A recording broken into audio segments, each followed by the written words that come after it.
Will in studio because the BT Hockey Classic continues out of Winsport. We'll get back there in a little bit, but it's time to focus on health. And Leah, you're talking about radon, which may not be on a lot of people's radar. No, and it really should be, Dave. At least that's according to new research out today. So this is right out of the University of Calgary, so local research done right here at home.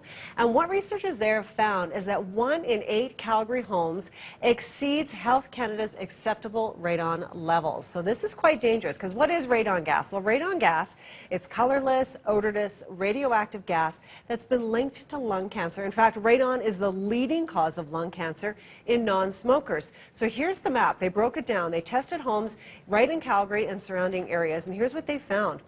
They basically found that radon gas is incredibly prevalent in Southern Alberta. We have lots of minerals in the area emitting radon gas. So researchers tested radon levels in over 2,300 homes in Calgary and surrounding areas, and no neighborhood is unaffected.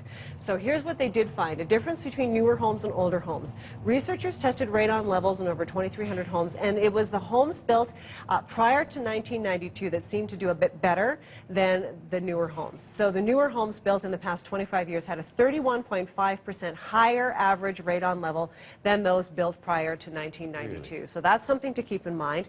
But they tested all kinds of dwellings, from condos, townhouses, single-family homes, and they were all tested for 90 days. And according to Professor Aaron Godarzi and his team, that's exactly the length to get the best ratings. You want to be testing that house for 90 days.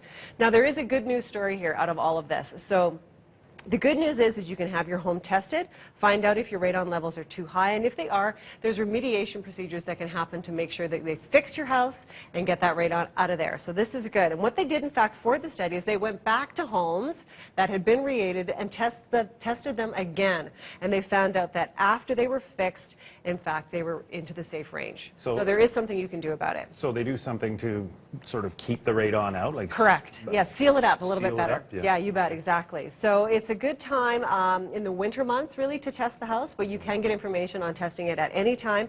They've provided a website for us, so I'll give you that website. So it's dnascience.ca/radon, and I'll tweet this out a little bit later this morning as well. So that's dnascience.ca/radon.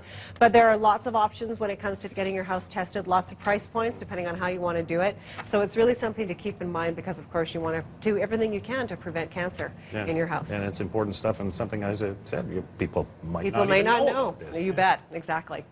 All right, well, that brings us to 8:15, and time now for the top stories of the day.